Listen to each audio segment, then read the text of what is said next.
All right, let's get into it.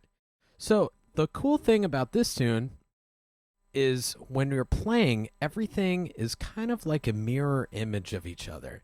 And so, we're going to be dealing with a lot of the same fingerings, at least for the first page. So, we start off with both fives, both fours, three, both ones, and then this is pretty cool here. Both twos are going to cross over the thumbs, just like that. Hit the black keys there, and then we're going to rock right back. And then left hand has a couple solo notes there. So let's talk about that one more time. Like I said before, this tune is very cool because it sounds neat and it's very easy to play. If you think of fingerings and kind of everything as a mirror of itself, every thumb, pointer finger, middle finger, ring finger, pinky, that's kind of what's happening here. And so we have rest. 5, 4, 3, 1. Now remember, we're going to cross over. And because it's kind of a mirror image, your right hand's going to go over the thumb to the C sharp, and your left hand is going to go over the thumb, but going up, kind of going in, making that type of motion there. There we go. So let me play that one more time. 5, 4, 3, 1. We're going to cross over and rock back right where we did 1, 2, 1, and then left hand has it by itself, and then we repeat that,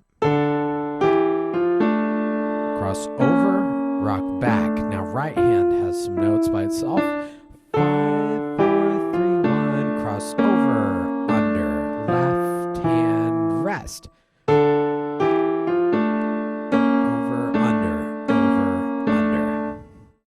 Awesome. So that's a pretty cool thing about this piece. So when I think of Top Secret, right, we think of spies, we think of espionage, very smooth, very sneaky. You shouldn't even know that they're there. Type of top secret, confidential, all that stuff. So look at our dynamics at the beginning here. We're mezzo piano, so it's going to be pretty soft throughout this spot. So let me play the first two lines for you. Watch out in measures 7 and 8 for that crescendo there. Louder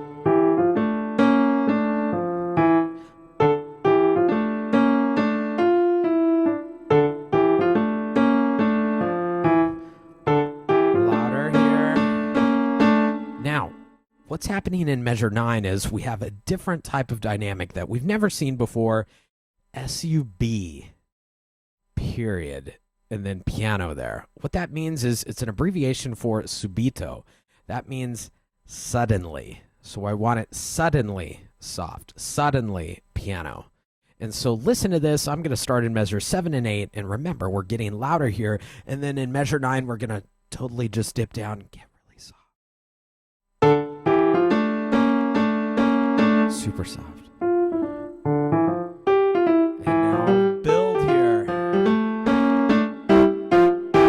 In measure 14, we have subito piano again. Bring it back down. And then it's super loud here. And then right here in measure 18, that is our climax of the piece. That is where we really play loud. We really play out there. So let's back up a little bit.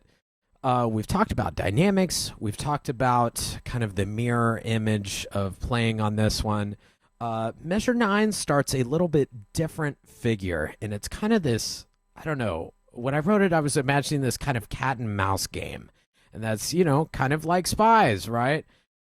And so we're thinking right hand first, and then left hand. And notice they're kind of doing the opposites. Right hand idea is going down, left hand idea is going up. Up, down. Up, down, up. Now here, we've seen this before. We're going to cross over, under, and we're going to go out. 1, 2, 3, 4. Again, thinking that mirror image. Both ones, both twos, both threes, both fours. And then we have this cat and mouse game again. Right hand will start. Left hand will go up. Right hand here, notice my finger in there. I want a 3 there, and that's because of measure 17. I want you to move your hand up a step in that right hand. Now Now, measure 17, we're going to put a pinky on this black key. Now, notice what I do. I put my hand into the piano a little bit more. And the reason for that is because besides the thumb, the pinky is the next shortest finger. And to make up for that distance, we're going to go into the piano a little bit to make that easier. You don't want to keep your hand here and then kind of have to twist your wrist or your arm. That will just make it awkward and it kind of hurt to play. So help yourself a little bit, go into the piano, make up for that distance. There. And then here, also in 17, your left hand pinky is going to go down to the C sharp. Just like what we did before, we're going to bring our hand into the piano. And then here we can comfortably go 5, 5, 4, 4, 3, 3, 2, 2, 1. And then here, look at my left hand thumb. We're going to go up a skip to that A, G, F, E.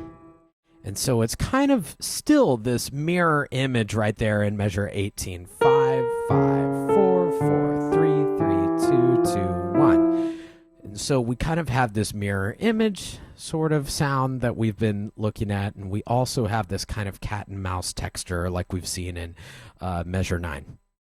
Measure 22 is pretty much the same thing as the first couple lines there of the piece. Nothing really any different or anything there. Let's talk about measure 30. So this is a pretty cool measure. We have kind of, again, the cat and mouse texture, but this time we're all playing the same notes. D, E, F, we're going up. Left hand is starting, right hand will also do D, E, F. Now this is where it gets fun. So I did left, right. Now I'm going to go over my right hand with my left hand. D, E, F. Now here I'm going to go under D, E, F. So let's do that again. I'll have left, right, I cross over D, E, F. I cross under D, E, F.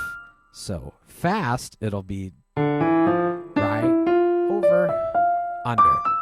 Now from here, you should have fingerings. It'll be your right hand 2 on C sharp. Your left hand 4 is going to be on C sharp as well. And we're going to play them in parallel. C sharp, D, C sharp, D. And we're going to come down and we're going to play some of the last 2 Ds on the piano short. So let's go over that again. Right from measure 30. Left, right, over, under. Now your fingering should be right there. C sharp, D, C sharp, D, rest, rest. And that is Top Secret. I'll see you guys next time. Thanks.